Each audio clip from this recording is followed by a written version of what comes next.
Bili tayo ng saging. So, halos 4 na oras lang. Kuya, dito po. Dito naman sa buto-buto.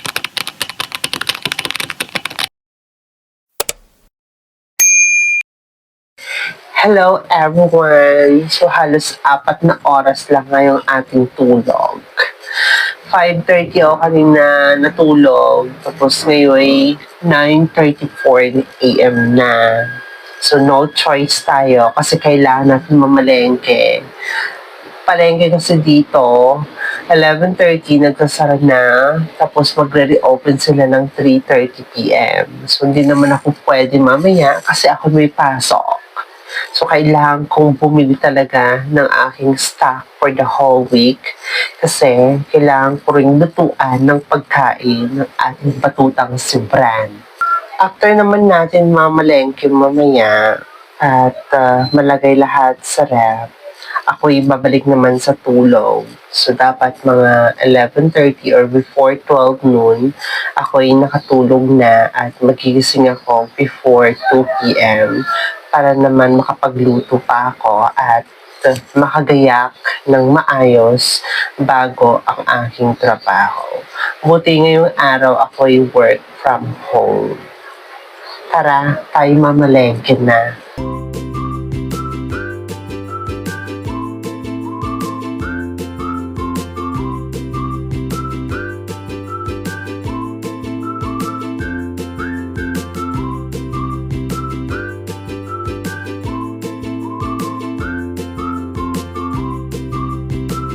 Pero baka magsinigang tayo this soon.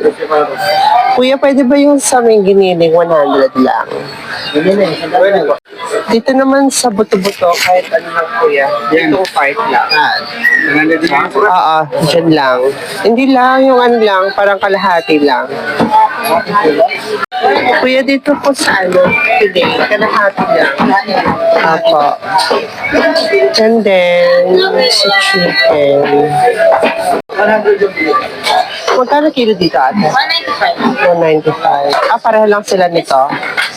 Sige. Ito po. Wala. Sorry. Ayan.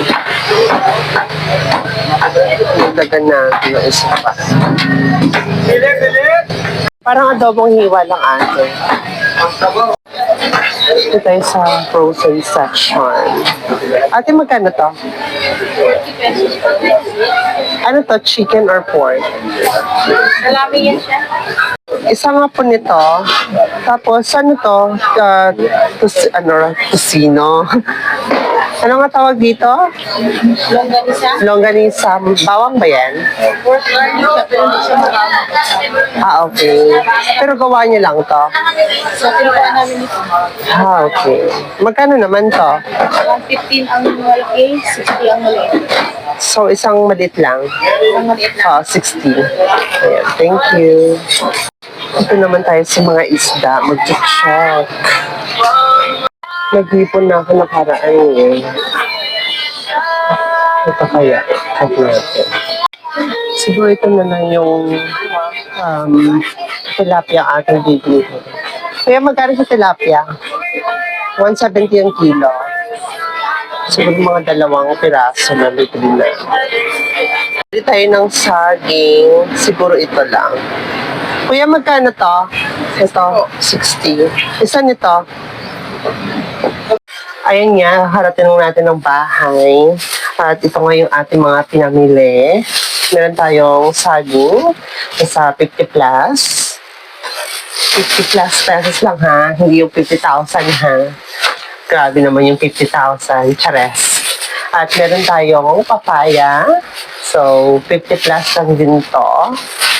And sa ating meat, bumili tayo ng ano to? Tilapia, 2 piraso, 125. So, ginawa ko, sabi ko kay kuya, hahatiin sa dalawa para dalawang slice siya. Siguro gagawin ko dito is pinaksiw or bahala na kung anong may isip kong luto dito. Pero usually, ginagawa ko dito is yung kinigisa, or yung tawag doon, yung may tausiw ba yun? Yung color black. Ay nako, kahit mga putahe nakakalimutan sa pangalan. At bumili din ako ng frozen food. Merong longganisa. So, 60 pesos na to. Sabi ko sa tendera kung ano ba tawag doon, bawang ba yan? Sabi niya, merong bawang daw, pero more in sweetened daw, sabi niya. At itong parang ham, nakalimutan ko ang tawag dito. Nasa 40 pesos to, so 100 dalawa na. So, sa ating mga meat, bumili ako ng baboy. Tapos, itong giniling na baboy. Sabi ko, bali 100 lang, 100 pesos to. Hahatiin ko yan sa dalawa para pangsahog ko sa mga gisa-gisang kulay. Tapos, nakalimutan ko tong yung baboy kung magkano ba to. Kasi binayaran ko nasa 200 plus. So, siguro mga 120 to. Tapos, pinachop ko lang siya na for nilaga. Next naman ang ating chicken. Siyempre, ang paborito ng aking Junakis, chimken.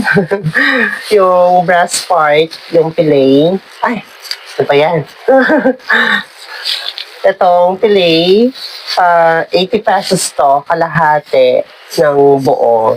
So, and of course, sa ating chicken ng mga buto-buto, so breast part din to at saka yung leg part. Bali, dalawang breast part, tapos isang leg part.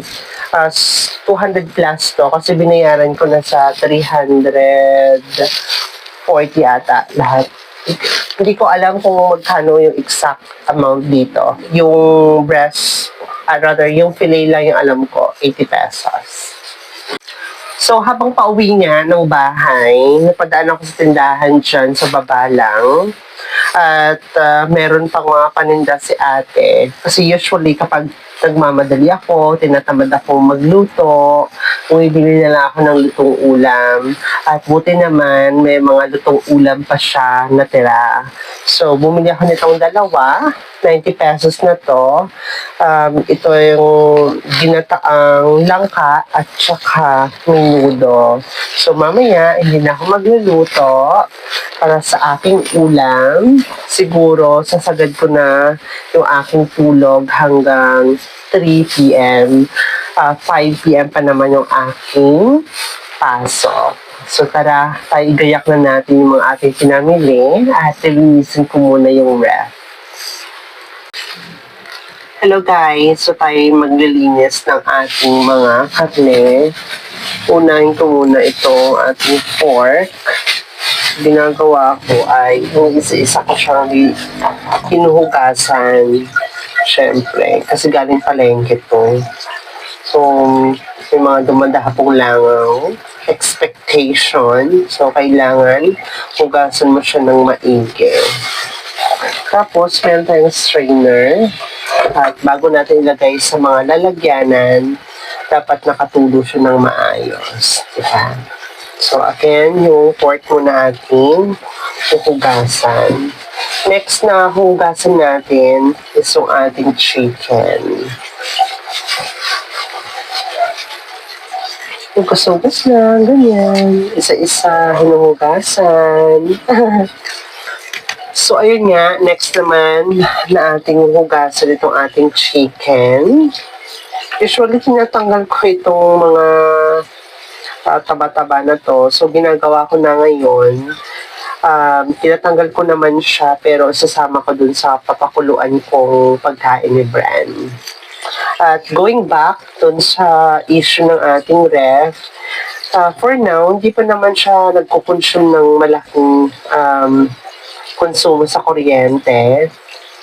Pero, syempre, habang maaga, kailangan ko lang i-report dun sa pinagbilan ko sa Abenson Market.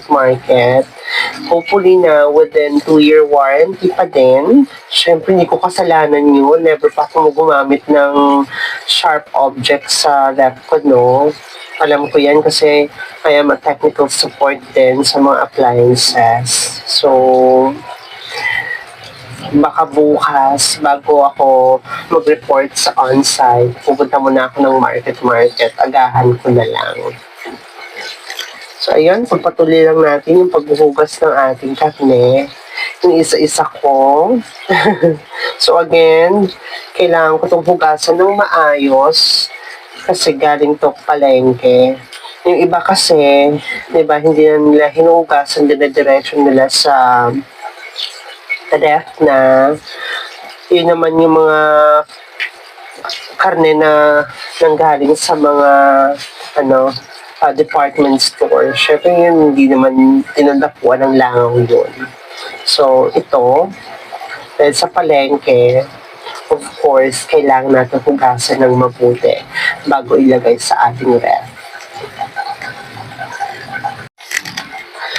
Ayun, kakatapos lang hugasan natin yung karne nating manok at tsaka baboy.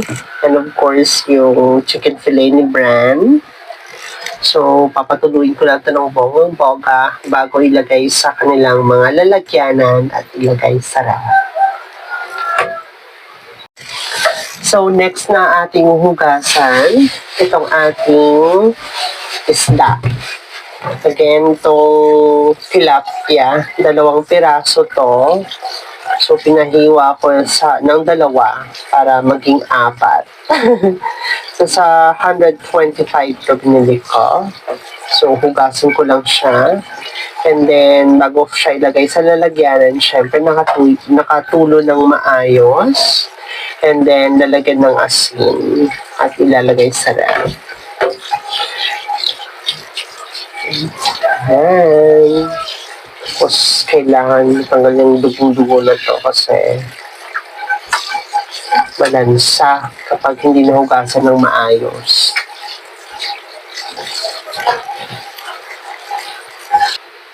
So, last nga na ating hugasan, no ating giniling. So, ginagawa ko, ginaganyan ko lang siya. Ayan. Run water. Siyempre, para make sure na malinis, diba? Bago natin ilagay sa ref.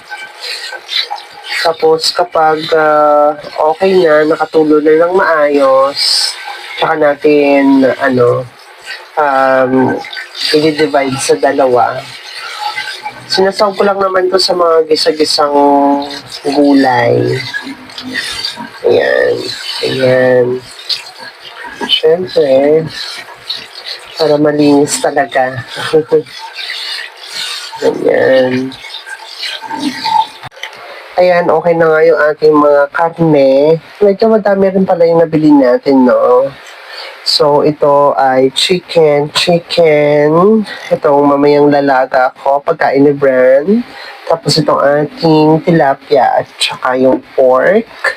Ating pangnilaga and itong ating giniling. So, antayin ko lang siya mag-drain ng maayos. Tapos, nilalagay ko sa supot. Hatiin ko sa 2. Ako yan, antok na nga. So, lalagay ko na lahat itong mga pinamili ko sa ref and then ako'y mag-orlog. Siyempre, ako'y matutulog muna. So, gigising ako mga 2:30 para makagayak kasi need ko pala paliguan si Bran mamaya. At saka, after nyan, ako'y kakain at magsisimula na magtrabaho. Sige na. Bye-bye!